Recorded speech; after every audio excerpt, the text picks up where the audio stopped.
Opera 101. I'm Leah Edwards, General Director of Holy City Arts and Lyric Opera. And I'm Dimitri Pitas, Artistic Director for HALO. And this week, we're wearing different masks because it's HALO-ween! Opera is known for its love affairs and dying sopranos, but this week, we're focusing on those who come back from the dead, those who refuse to die, and those who want others to die. So sit back and try to relax and enjoy some of opera's most spook-tacular scenes. Over to you, Hartnett.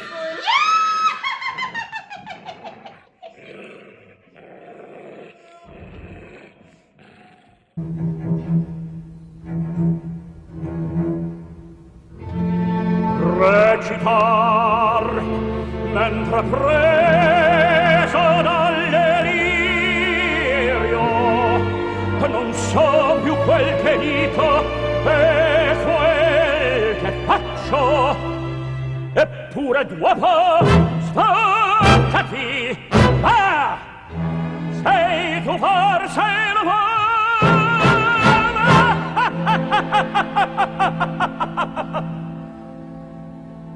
Tu sei pagliaccio.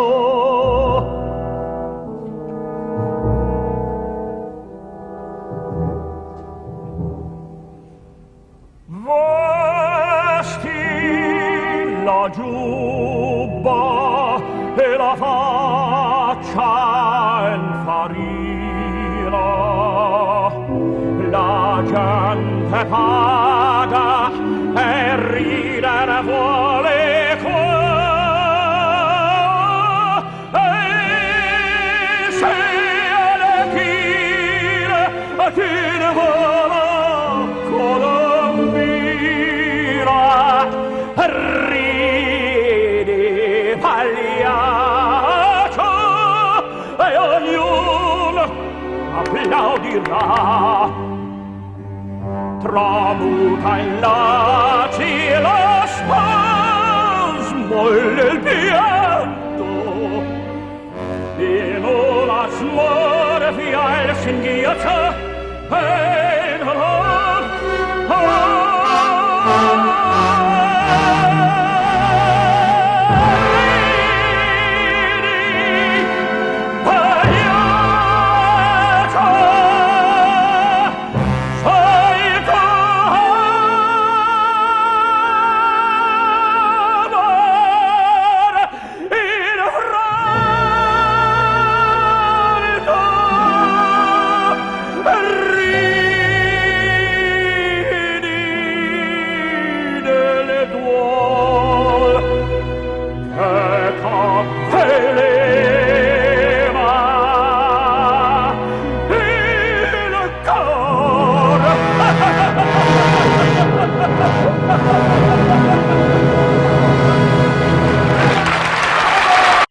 Hello, everybody. I'm going to be the good witch today because I have a very fancy hat. This week is Halloween week, and pretty soon we will see all kinds of strange little creatures in various scary costumes. Why should opera get left out of the fun? The opera house can be a really scary place. So today we will look at opera's most ghastly ghouls, ghosts, goblins, witches, and all manner of supernatural and scary stuff that goes on in the opera. The famous aria we opened with is from Leoncavallo's opera Pagliacci. It revolves around a commedia dell'arte troupe. Canio and Netta are the leads in the troupe and are married to each other. In this heart-wrenching aria, Canio has just found out that his wife is having a secret affair. He plays a clown in the troupe, and in this excerpt, he is getting into his costume as his heart breaks. He will end up murdering his wife and her lover, so now becomes the murderous clown, a very fitting Halloween character. Do you believe in ghosts? The answer for opera composers seems to be a resounding yes. Many of them have given ghosts a few choice moments on stage. Operatic apparitions arrive suddenly in the middle of the night. They crash dinner parties or do their ghostly duty simply by playing tricks on the minds of the living.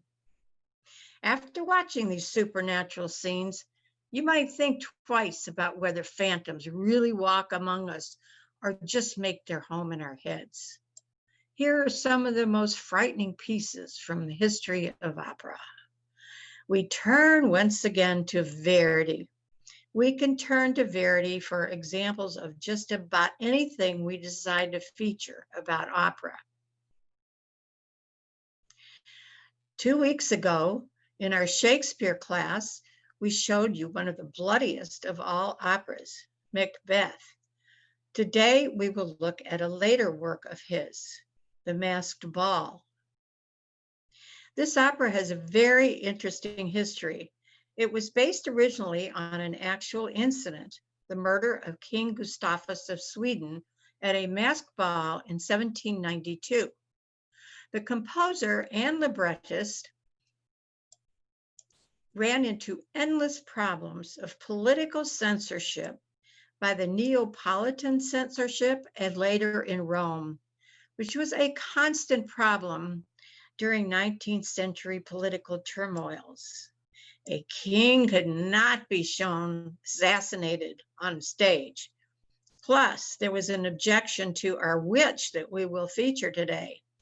The occult also could not be displayed on the stage. The eventual outcome was that the opera was reset in colonial America, and the King of Sweden became the governor of Boston. Nobody cared what went on across the ocean in those colonies. Today, you can see it staged in both ways, sometimes in Sweden, sometimes in Boston. And sometimes when it's set in Boston, the costumes are of Swedish nobility. At any rate, our witch is named Ulrika.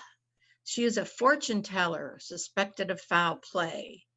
The king, or governor, decides to check her out before making a decision on her exile. Calling upon the king of the abyss, this fortune teller's incantation causes some serious trepidation and will undoubtedly send shivers down your spine. Ulrika has already been suspected of witchcraft at the start of the opera, and this summoning of dark powers to do this demon's bidding only confirms that suspicion. So suitable for Halloween. And I want to point out something else about Ulrika, her voice. This is sung by a contralto, the very lowest range of the female voice.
Commendatore in Don Giovanni is perhaps opera's most famous ghost, thanks to that movie Amadeus, if you all remember that, about Mozart.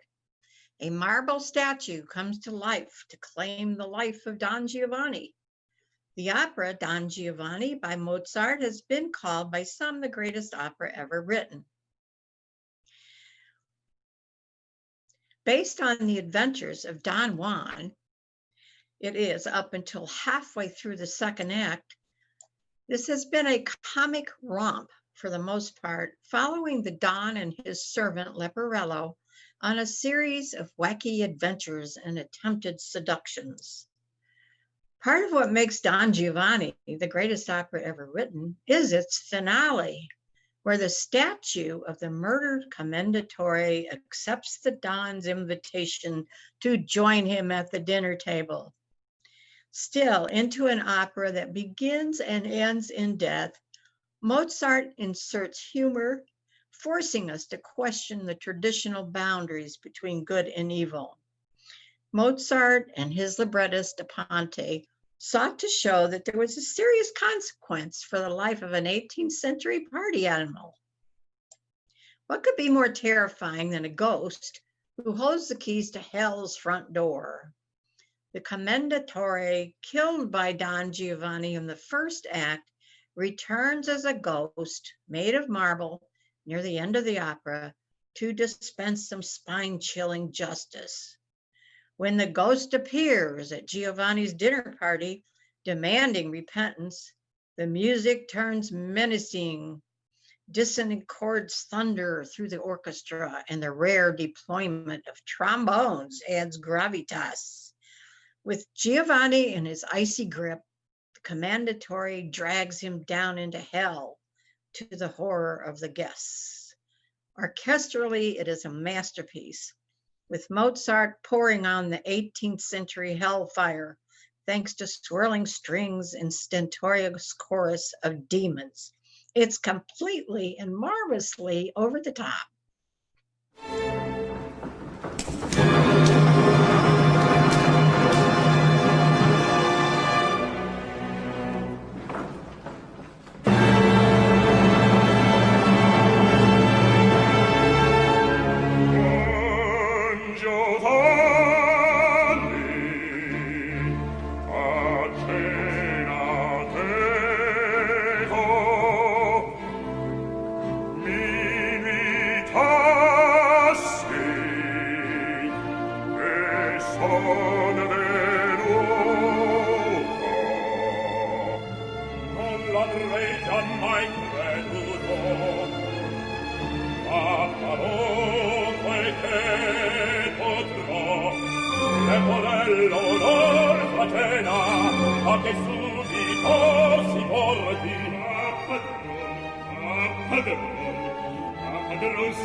leggerei questo mai. Venti di caccia viva, e l'ultimo momento. Non occhio non mi perdo, non me lontan da me. Venti ti celera, dove calvato hanno. Pentiti, no, pentiti, no, sì, no, sì, sì, no, no.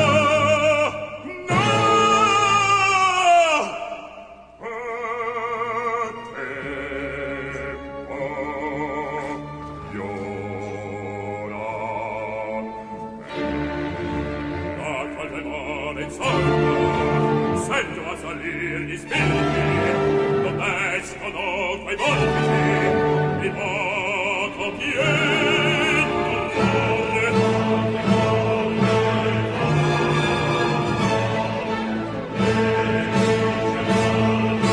Ti odi la mia, ti odi dalle di te, e sazzo e me che spagna, e bello che il pellone.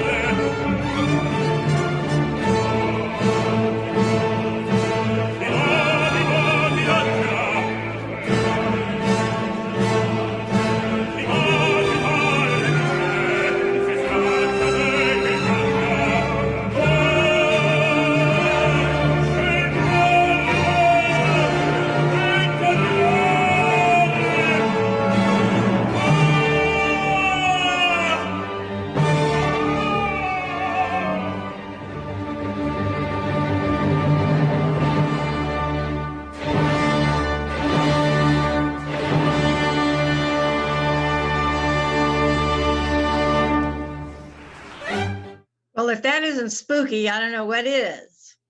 After the Commendatore, one of the most famous ghosts of opera is a title character in Wagner's The Flying Dutchman.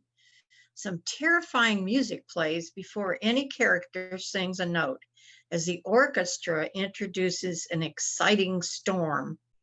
The story of The Flying Dutchman was a legend, well known in several similar but slightly different versions in the 19th century. It basically involved a sea captain who angered the superpowers by vowing to weather storms and sail the Cape of Good Hope if it took him till Judgment Day. Well, the devil took him up on it, and he was condemned to sail forever as a homeless wanderer. The overture to this opera is the first real sea picture in music. It is often played in concert and may be familiar to you. 20th century filmmakers could not have written sea scenes without the music from this overture, as it is massively quoted in movie music. The first bars are the theme representing the Dutchman, but thereafter we hear the whistle of the wind in the rigging and the roar of the sea.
The Dutchman's ship is a ghost ship.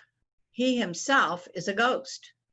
Every 7 years, he's allowed to come ashore and leave his ship in search of a woman whose perfect love will redeem him and release him from his deathless wanderings. The Dutchman then comes ashore and in a monologue tells how he longs for death and his endless search for the woman who can save him.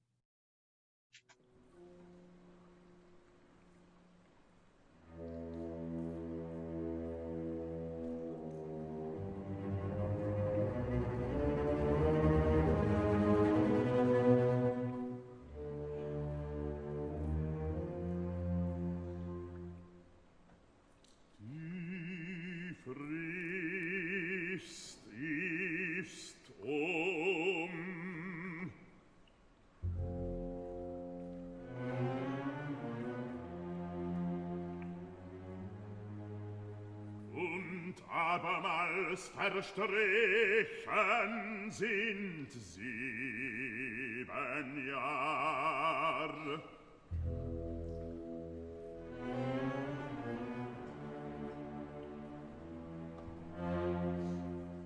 Voll Überdruss wirft mich das Meer ans Land.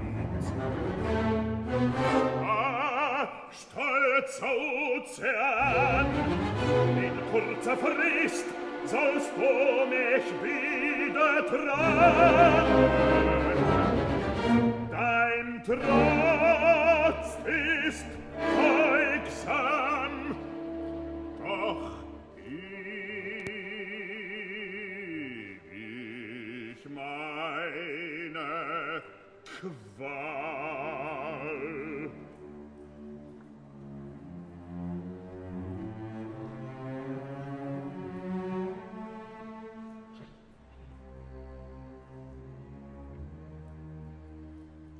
Das Heil, das auf dem Land ich suche, nie werd ich es finden.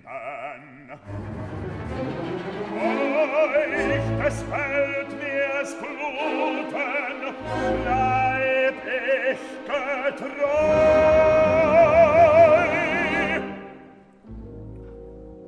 bis eure letzte Welle sich bricht.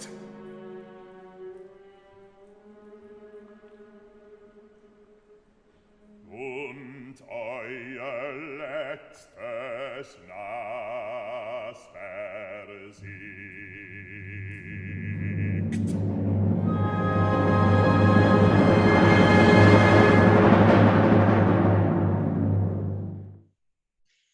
What could be spookier than a seance? Italian-American composer Giancarlo Menotti was captivated by the macabre, as evidenced by many of his operas, such as The Saint of Bleecker Street, which opens with an exorcism, and The Medium, which features a seance, albeit a fake one. Some of you may know Menotti because of his close operatic ties to Charleston, having founded the Spoleto Festival USA. Believing that opera could appeal to popular taste, many of Menotti's works were written for and premiered on radio and television. Menotti was commissioned by the director of NBC's new opera programming to write the very first opera for television. This was the well-known Amal and the Night Visitors, which first aired in 1951. The scene we'll see next is from The Medium. Though written for the stage, this clip is from a live television production in 1948, which took place just 2 years after its original stage premiere. The story that came out of Menotti's experience is that of Madame Flora, a scam artist who runs fake seances with the help of her 16-year-old daughter and a mute teenage boy whom she rescued from the streets of Budapest as a child. Madame Flora is satisfied with her business and is ruthless in pursuing payment. until one evening when during a seance with 3 bereaved parents, she feels a ghostly hand around her throat.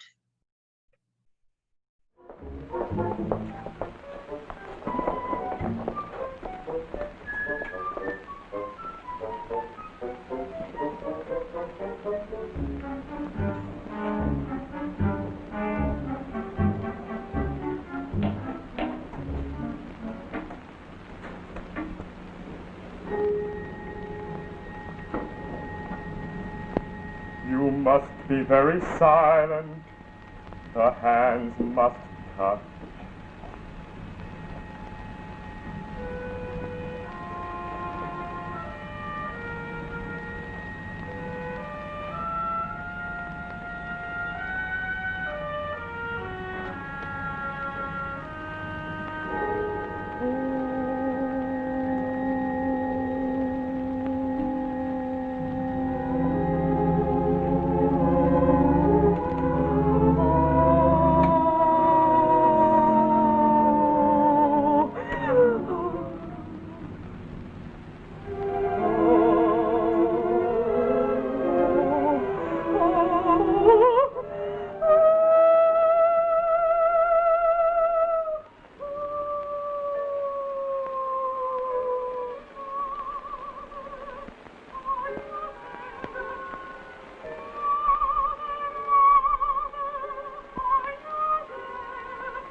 Mrs. Nolan, it must be your daughter.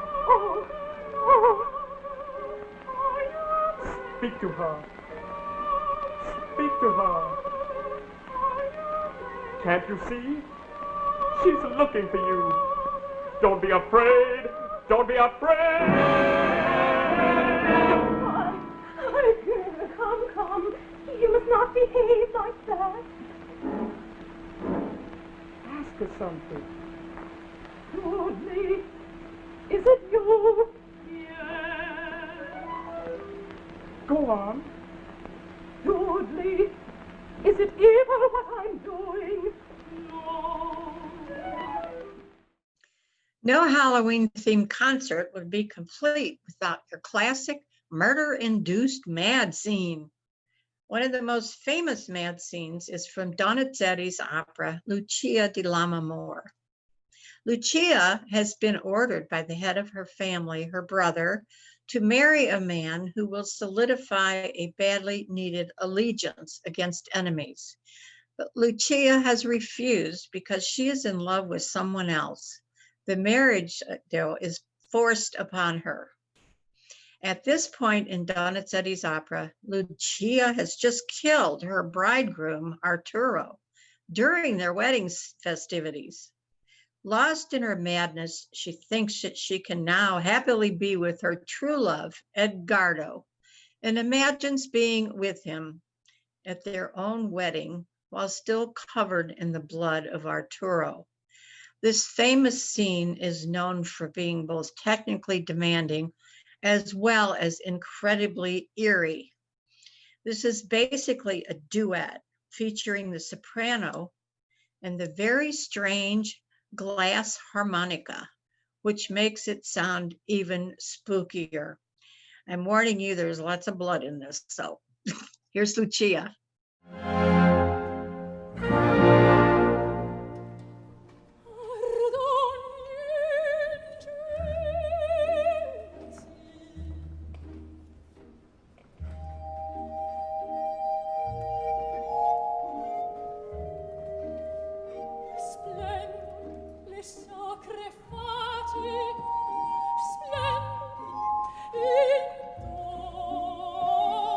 Intorno, ecco il mio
What subject better to look at than the devil himself? There are two great operas that feature the devil, one by Gounod called Faust, and the other by Boito called Mephistopheles, both with equally sinister music. Created by Goethe, Faust, the hero in both operas, is one of the most durable legends in Western folklore and literature. It is the story of a German astrologer who sells his soul to the devil in exchange for knowledge and power. What's scarier than a sudden, unexpected appearance of the devil himself? An aging Faust is unexpectedly visited by the devil in disguise, Mephistopheles. Mephistopheles proceeds to reveal his evil nature and eventually offers Faust a pact.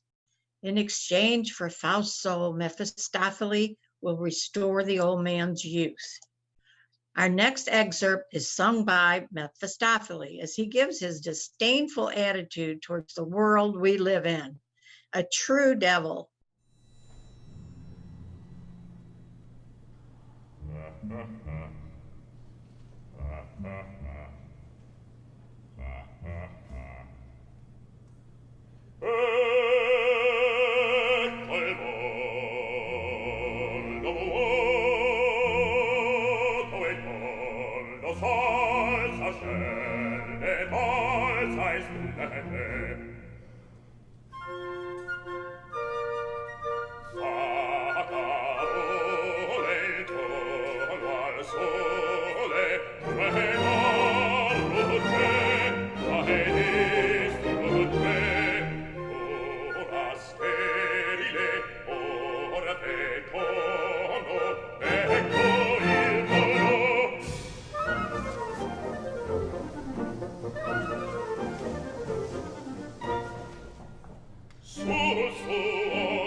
At the end of Mephistopheles, Faust is refusing to give in to any more temptations.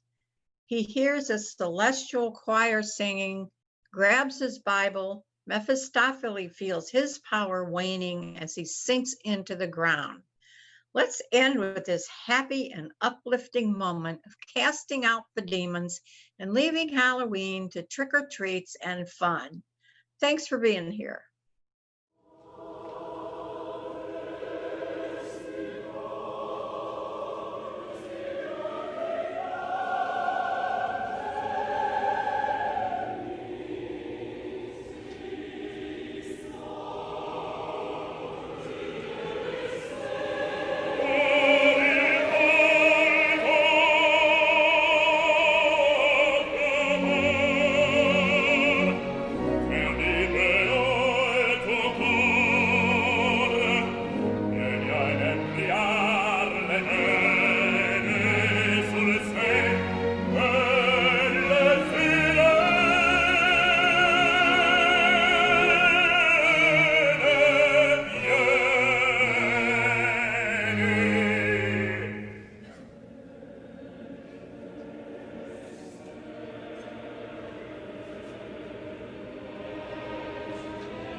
Well, we hope that some of those clips put a grin on your face.